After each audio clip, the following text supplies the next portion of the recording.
Mungkin ini sering terjadi oleh sebagian orang. Gajian baru seminggu, tapi udah bingung karena cadangan keuangan udah menipis. Nungguin gajian lagi masih lama. Dan demi menyambung hidup, akhirnya terjerat pinjaman online. Pernah ngalamin hal kayak gini bro? Nah, untuk lo yang sering mengalami hal kayak gini, yuk kita bedah bro. Kenapa sih hal ini sering terjadi? Gimana cara mengatur keuangan supaya surplus tiap bulannya? Kalau ngomongin soal gaji dan keuangan, sebenarnya ada kaitannya dengan kondisi psikologi seseorang. Ini dijelaskan dalam buku The Psychology of Money, karya Morgan Housel. Dalam buku ini dijelaskan tentang bagaimana cara seseorang berperilaku terhadap uang, mulai dari mengelola pikiran, emosi, hingga perilaku ketika sudah berhadapan dengan uang. Gambarannya gini bro, lu lagi galau, patah hati, baru aja putus sama pasangan, terus lu pergi ke mall. Niatnya sih cuma buat cuci mata aja, ngilangin stres sambil ngopi. Tapi kenyataannya lu malah beli aksesoris cowok yang sebenarnya lu lagi nggak butuh. Terus beli kaos, beli sepatu yang entah kapan barang itu mau lu pakai. Dari sini, lo akan paham kalau keadaan emosional bisa mempengaruhi pengambilan keputusan lo terhadap suatu hal. Di buku ini, setidaknya ada 5 hal menarik yang bisa gua ambil pelajaran. Pertama, lebih sulit mempertahankan uang daripada mendapatkannya. Ini berkaitan dengan cerita di awal video. Kita tuh terkadang mudah untuk mendapatkan uang, tapi sulit untuk mempertahankannya. Gajian baru seminggu, tapi udah kebingungan, uang udah pengen habis. Terus overthinking, mikir, duit pada lari kemana ya? Kok cepet banget habis?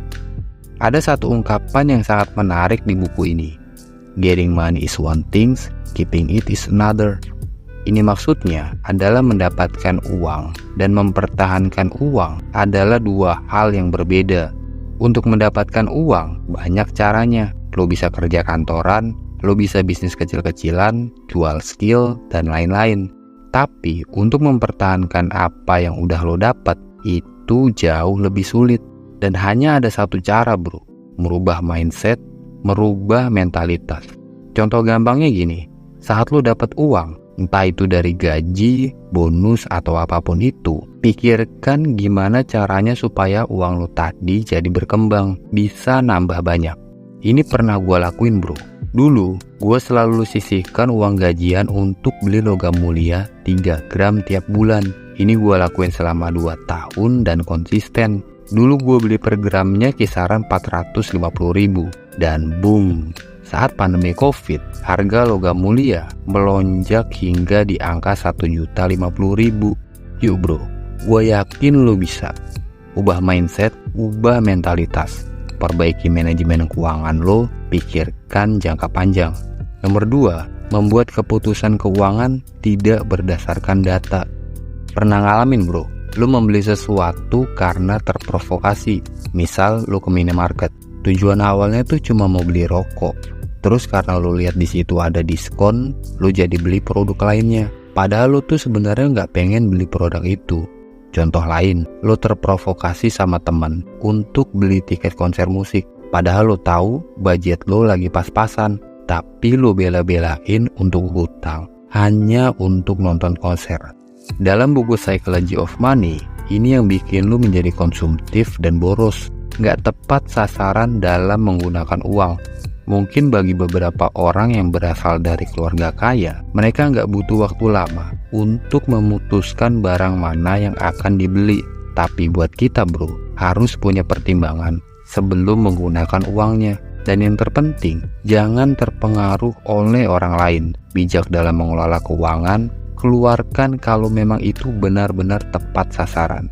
Nomor 3, bedakan antara kebahagiaan dan keserakahan. Ada orang yang beranggapan dengan uang kita bisa bahagia, tapi ada juga yang beranggapan uang nggak bisa membeli sebuah kebahagiaan. Sebenarnya nggak ada yang salah sama kedua hal ini, karena nggak ada parameter tetap untuk mengukur sebuah kebahagiaan. Ada yang bahagia karena bisa membeli barang-barang branded, ada juga yang bahagia hanya sebatas ngopi bareng sama temen. Tapi yang terpenting, Yang harus dipahami, cari tahu hal-hal apa yang bisa bikin lo bahagia, tapi masih dalam batas kemampuan lo dalam hal keuangan. Jangan sampai karena lo ingin bahagia, ingin beli barang-barang mewah, timbul keserakahan dalam diri lo. Sering lihat kan bro, gaya hidup hedon para koruptor? Ini karena rasa iri dan keserakahan bisa mempengaruhi pengambilan keputusan tanpa pertimbangan yang matang.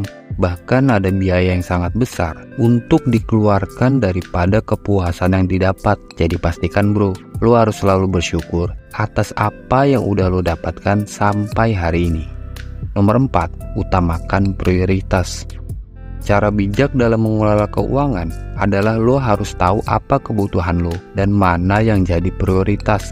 Kalau masih bingung, lo bisa bikin checklist, tulis semua kebutuhan lo, dan filter berdasarkan prioritas. Kalau ada budget lebih, lo bisa menggunakannya untuk hal lain. Bisa lo tabung, bisa juga lo pakai untuk investasi. Kalau ini udah berjalan, selanjutnya lo hanya perlu konsisten bro.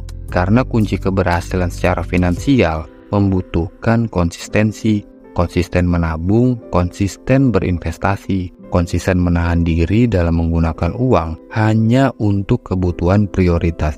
Di awal, mungkin perubahannya nggak terlalu terlihat, bahkan cenderung kecil. Tapi kalau ini dilakukan secara kontinu, di masa depan, lo akan menikmati hasilnya.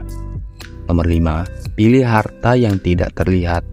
Mungkin lo sering lihat ada orang yang hobinya flexing, memamerkan mobil, rumah, perhiasan, seakan-akan haus dengan sebuah validasi. Apakah salah?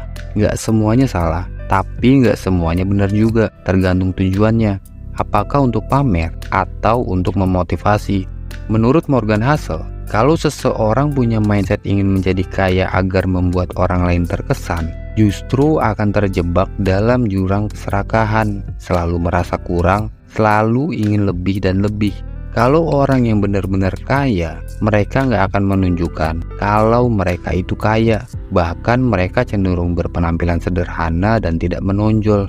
Tentang hartanya, nggak terlalu kelihatan bro, karena mereka lebih banyak memiliki harta yang tidak terlihat. Coba lihat seorang Robert Budi Hartono, salah satu orang terkaya di Indonesia. Hidupnya minimalis, nggak pernah pamer-pamer harta. Terkadang kalau makan pun di warung sederhana.